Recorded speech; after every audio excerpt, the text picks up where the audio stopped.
सूरह इखलास का जो है वो मतलब लास्ट आयत था, उसका कोई हमसर नहीं है। दिल में अल्लाह की अजमत ऐसे छाए कि कोई भी दूर दूर तक नज़र न आए, न जात में, न सिफात में, न हुकूक में और न इख्तियारत में। इस दुनिया की अरबों खरबों किलोमीटर्स की जो वुसअत है उसको जहन में लाइए और महसूस कीजिए कि इतनी बड़ी कायनात में अल्लाह के सिवा कोई खालिक नहीं है, कोई माबूद नहीं है। दुआ करनी है, अल्लाह मेरे यकीन को पक्का कर दे कि तू मेरी हर ज़रूरत के लिए तू ही काफ़ी है। हस्बी अल्लाहु नेमल वकील कहते हैं ना, इसका क्या मतलब है? अल्लाह काफ़ी है, ठीक है। और हस्बी अल्लाह ला इलाहा इल्ला हु अलैहि तवक्कलतु व हुवा रब्बुल अर्शिल अज़ीम। या अल्लाह ताला तू मेरे लिए काफ़ी है, सारी तवक्कल मतलब सारा मैंने जो भरोसा है वो तेरे पे किया हुआ है और तू इतने बड़े अर्श का मालिक है, ठीक है। तो ये दुआएं हम मांगते हैं तो उसका तर्जुमा पता होगा तो वो फीलिंग आएगी, वो तौहीद का एहसास आएगा कि अल्लाह के सिवा कोई मेरी ज़रूरत को पूरी नहीं कर सकता। एहतिसाब यह है कि ख़ासकर जब मैं ताकतवर या बड़े लोगों के दरमियान होता हूँ या होती हूँ तो क्या मैं उनसे उम्मीद रखती हूँ या रखता हूँ या उनको ताकतवर समझता हूँ या किसी और से डरता हूँ, है ना। या अधिकतर लोगों में ये मामलात होते हैं कि कोई उनसे बड़े ओहदे वाला या बड़ा दौलत वाला या बड़ी शोहरत वाला कोई अगर बंदा आ जाए तो वो नाहक बात कर रहा हो या नाहक कुछ कर रहा हो तो उसके सामने बोलने से झिझकते हैं। इसका मतलब वो उसको ताकतवर समझते हैं और उसके सामने इतनी अदब से और इतनी उससे खड़े रहते हैं। जबकि हुजूर पाक सल्लल्लाहु अलैहि वसल्लम की जो मजलिस हुआ करती थी, जैसे कि आजकल के, मैं कोई गलत नहीं कह रही आलिमों को, ठीक है उनका एक तरीका है, पर हुजूर पाक सल्लल्लाहु अलैहि वसल्लम की जो तरीका था वो ये था कि हुजूर पाक सल्लल्लाहु अलैहि वसल्लम जब मजलिस में बैठते थे और जब इस्तिमा करते थे, कोई बात बताते थे, सहाबाओं को कोई टीचिंग्स देते थे, तब वो मस्जिद नबवी जो थी उसमें ऐसे बैठते थे जैसे पता ही नहीं चलता था। अगर कोई बाहर का कोई बंदा आता था जिसने हुजूर पाक सल्लल्लाहु अलैहि वसल्लम को कभी नहीं देखा है, वो हुजूर पाक सल्लल्लाहु अलैहि वसल्लम को पहली बार मिलने आया है, तो कई बार वो धोखा खा जाता था। कई बार अबू बकर सिद्दीक रज़ियल्लाहु ताला अन्हु को नबी मान लेता था ना वो, ठीक है। क्यों? क्योंकि सभी एक ही जगह बैठते थे, कोई ऊपर नीचे सीट नहीं थी, कोई कुर्सी नहीं थी, जैसे कि आजकल के आलिम और पीर और जो भी है वो एक अलग से अपना बैठने का ठिकाना बनाते हैं और दूसरे जो सुनने वाले होते हैं वो बिल्कुल नीचे बैठते हैं। तो उससे बिल्कुल कोई भी आएगा, पागल भी बंदा होगा तो उसको पता चलेगा कि जो भी है मेन जो किरदार है, मेन जो बंदे हैं वो ये होंगे, फलाना जो ये होंगे जो कुर्सी पे बैठे हैं, ठीक है। तो हुजूर पाक सल्लल्लाहु अलैहि वसल्लम ने कभी इस तरीके से नहीं किया, क्योंकि बस वो लोगों को मैसेज ही ये देना चाहते थे कि अगर आप कोई बड़ी मतलब वो है हस्ती है तो आप लोगों के सामने या आपकी जो अखलाक है उसमें ये झलकना नहीं चाहिए कि आप कहीं ना किसी एतबार से उनसे सुपीरियर है ना। तो लोग इस चीज़ का बताने लग जाते हैं। मैं ये नहीं कहती, मैं बार बार कह रही हूँ, मैं किसी आलिम को गलत नहीं कहती, पर अगर हमें, मेरा तो ये मानना है कि अगर हम ऐसा करें तो हम सुन्नत के हिसाब से चलें और हुजूर पाक सल्लल्लाहु अलैहि वसल्लम का जो किरदार था तबलीग के वक्त जो किरदार था उसी किरदार को हमें भी अपनाना चाहिए और हमें इस तरह से तभी हम बिल्कुल परफेक्शन हुजूर पाक सल्लल्लाहु अलैहि वसल्लम के अखलाक के हिसाब से हम ला सकेंगे। और चलो ये तो हो गई आलिम की बात, पर कुछ ऐसे नॉन मुस्लिम्स होते हैं, ऐसे मतलब अच्छे परिवार से होते हैं, ख़ानदान से होते हैं या शोहरत वाले होते हैं। मान लो हीरो हीरोइन की बात कर लें तो वो अगर सामने आ जाए या कुछ ऐसा हो जाए तो हम लोग पागल से हो जाते हैं। तो इसका मतलब है कि हम अल्लाह से नाउज़ुबिल्लाह हम मतलब उसको ताकतवर या कुछ ऐसा समझने लग जाते हैं कि हमारा बिल्कुल बिहेवियर ही चेंज हो जाता है, जबकि हमारा बिहेवियर सबके लिए ऐसा होना चाहिए। इवन मैं तो कहती हूँ जो गरीब है उनके साथ और ज़्यादा से अच्छे से होना चाहिए ताकि उनको ऐसा फील ना हो, ठीक है। तो खैर ये हिसाब करना है, हमें अपने आप को टटोलना है और प्लान करना है कि अल्लाह की सिफ़ात के बारे में और कुरान की आयत में खूब गौर व फिक्र करें और आज से प्लान बनाइए कि जो भी सूरत पढ़ें उसको अच्छे से समझें, उसको जहन में डालें और अल्लाह की अजमत जहन में एकदम छा जाए और उसके एहसासात को महसूस करते हुए नमाज़ों को अदा करें। सूरह इखलास की ज़बरदस्त एक फ़जीलत है। एक सहाबी नमाज की हर रकात में सूरह इखलास पढ़ते थे। फिर कोई और सूरत, रसूल सल्लल्लाहु अलैहि वसल्लम ने उनसे सवाल किया कि वह ऐसा क्यों करते हैं, तो उन्होंने कहा कि मुझे इस सूरत से बहुत मोहब्बत है।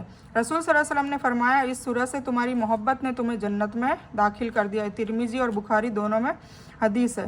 नोट कीजिए कि अल्लाह के रसूल ने सूरत से मोहब्बत का जिक्र किया है, न कि बार बार पढ़ने का, है ना। इसकी मोहब्बत थी, मतलब कुछ लोग इसलिए पढ़ते हैं कि छोटी सी सूरह है, फटाफट कंप्लीट हो जाए। देखो सारा जो दारोमदार है वो नीयतों पे है। हमारी नीयत क्या है, हम क्या सोच रखते हैं। अगर हमारी सोच ये है कि हम मोहब्बत की वजह से पढ़ रहे हैं, वो जो सहाबी थे वो मोहब्बत की वजह से पढ़ते थे और उसके बाद कोई और सूरत भी पढ़ते थे और बार बार पढ़ते थे, ठीक है। तो इसका मतलब ये नहीं कि अब हम आज से सिर्फ यही सूरत पढ़ने लग जाए, बाकी सूरतों पे ध्यान ही ना दें। पूरे कुरान का मुकम्मल समझना ही हिदायत पे ले जाएगा, सिर्फ एक सूरत से पार नहीं पड़ेगी। पर हाँ, अपनी सब सूरतें अपनी अपनी अहमियत रखती है, उनका तर्जुमा समझे, वो किस वजह से नाजिल हुई, क्या हुआ। जैसे ये जो है स्पेशल अल्लाह की तौहीद के लिए, अल्लाह के अहद होने पर ये नाजिल हुई थी। ठीक है, तो इसका बार बार पढ़ने का, तो हम इस सूरह में मोहब्बत को पैदा करने की पूरी कोशिश करनी चाहिए। यह मोहब्बत किस तरह आएगी, इसमें नीचे कुछ मशवरे दिए जा रहे हैं।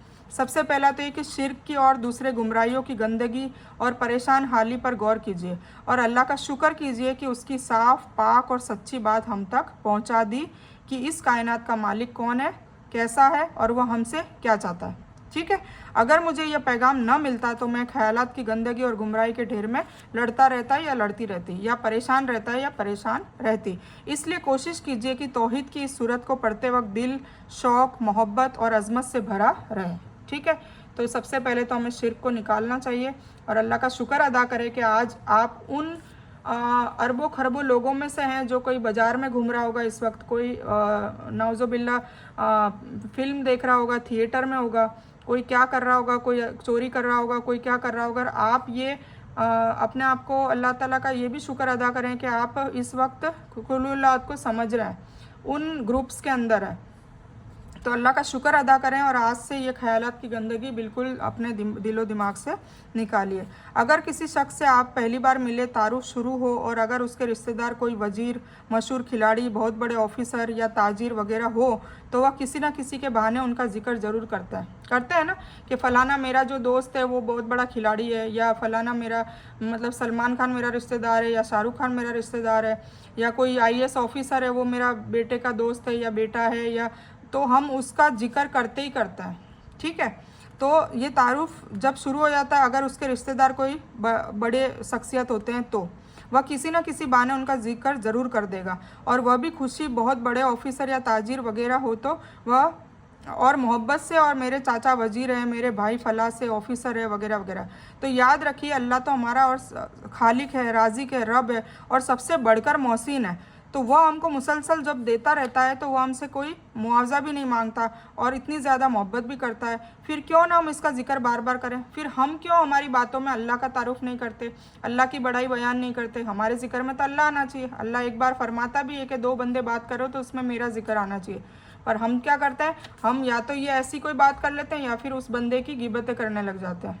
ठीक है, तो ये तो और भी ज़्यादा गुनाह है। ठीक है, तो हमें हमेशा सूरह इखलास को लोगों के बीच में बैठ के बयान करना चाहिए, क्योंकि ये मुख्तसर सी सूरह है, इसमें तौहीद समझ में आ गई और आप इसको मजीद इसको सारा पढ़िए, सीखिए, लिखिए और लोगों में बयान करें, तो यही दावत का काम होगा। ठीक है, और किसी भी चीज़ के बनाने में, हिकमत में, परवरिश का ख्याल रखने में, क़ुव्वत और ताकत में, मोहब्बत में अल्लाह के जैसा कोई नहीं है, बेशक कोई नहीं है। उसके जैसा माफ़ करने वाला कोई नहीं है। मान लो हमारी किसी रिश्तेदार से कोई लड़ाई झगड़ा हो गया तो वो ज़िंदगी भर माफ़ नहीं करेगा, वो अच्छे से बोल भी लेगा। मान लो कुछ लोग तो बोलना चालना ही ज़िंदगी मौत तक बोलना ही पसंद नहीं करते, नाउज़ुबिल्लाह, इवन मैयत में भी नहीं जाते, इतने दिल के पक्के होते हैं।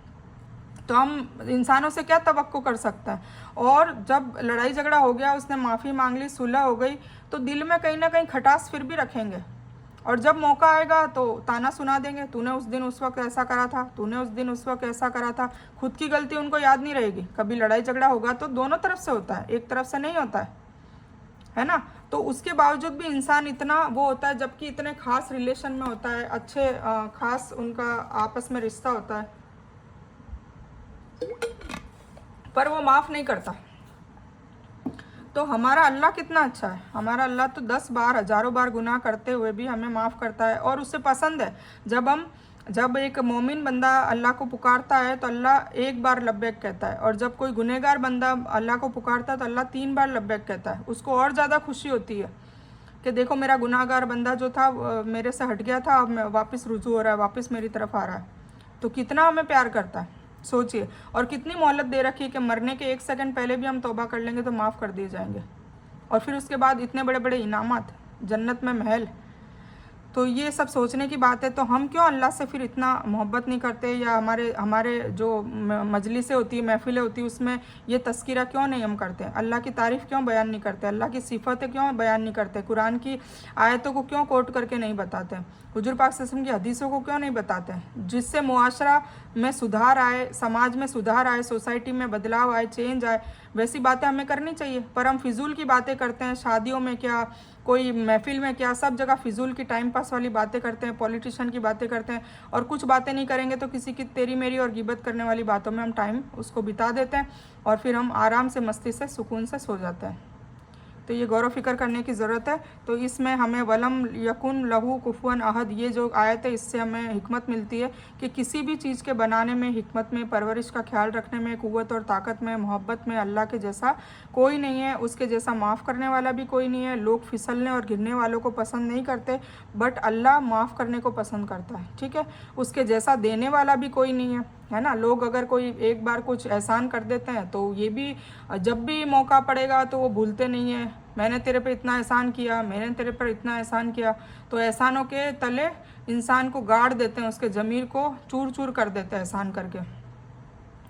पर अल्लाह जब देता है तो अल्लाह कभी एहसान नहीं जताता, है ना। और लोग कभी एहसान करते हैं, किसी का कर्जा वर्जा अगर वो दे नहीं पा रहा है तो उससे मांगने के लिए पीछे पड़ जाते हैं, पर अल्लाह ताला मांगता भी नहीं है, उसको मांगना और अल्लाह ताला बल्कि और ज़्यादा मांगने वाला पसंद करता है ना। अगर इंसान ने एक बार मदद कर दी, और मान लीजिए उस इंसान ने मदद करी, तो उस भरोसे पे वो इंसान दोबारा मदद मांगने गया, तो उसको इग्नोर करने की कोशिश करेंगे, फिर आ गया, ये तो मंगता हो गया है, ये तो भिखारी हो गया है, इसको तो बार बार ज़रूरतें पड़ती है, इसको मैं ही दिखता हूँ। तो बिल्कुल पसंद नहीं करते मांगने वाले लोगों को, है ना, चाहे वो कितने ही मजबूर हो। अगर किसी ने अपनी इज्जतों को दांव पे लगाकर हाथ फैला दिए अल्लाह के सिवा किसी के हाथ में, पहली बात तो ये करना ही नहीं चाहिए, उसको भी ध्यान रखना चाहिए। पर मान लीजिए उसने कर दिए हैं, तो उसका कहीं ना कहीं इतना बड़ा उसका कोई क्या कहते हैं, उसकी मजबूरी रही होगी, तब उसने किसी से उम्मीद लगाई होगी ना। तो उस वक्त फिर हम ऐसे चिढ़ें और ऐसे करें, अगर हम नहीं देने की वो रखते हैं हैसियत, तो दोबारा नहीं मदद कर सकते, तो उन्हें तसल्ली से जवाब दें और मुस्कुरा कर माफ़ करें, मना करें, ठीक है। तो ये सिफ़तें भी इंसानों में नहीं होती। पर मेरा अल्लाह जो हमारा अल्लाह जो क्या है, वो क्या कहता है कि मुझे तो मांगने वाले पसंद है, बार बार मांगो, एक बार नहीं 1000 बार मांगो, और बिना मांगने वाले को तो मुतकब्बिर कहता है, तकब्बुर करने वाला कहता है। तो हमें अल्लाह से हमेशा मांगते रहना चाहिए, और उसको मांगने वाले पसंद है। तो अल्लाह मांगने वालों को पसंद करता है, उसके जैसा हर ज़रूरत का मोहब्बत से ख्याल रखने वाला कोई भी नहीं है। अल्लाह के 99 नेम है ना, 99 नाम है, हर सिफत में उसके जैसा कोई नहीं है, न था, न है और न होगा, ठीक है। सूरह इखलास एक्चुअली क्या हुआ था कि ये रह गया था, तो मैंने पार्ट 2 में कंप्लीट करा है। तो इंशाल्लाह आपको मैं पार्ट 2 में ये डाल दूँगी, तो आप इसकी भी स्क्रीनशॉट ले लीजिए। तो ये प्रॉपर देखिए, कुल हु अल्लाह यहाँ से शुरू होती है सूरह इखलास, ठीक है। तो ये आप स्क्रीनशॉट लीजिए, और फिर इसकी लीजिए, और फिर ये इसकी लीजिए, ठीक है। तो आखिर दावना अल्हम्दुलिल्लाहि रब्बिल आलमीन।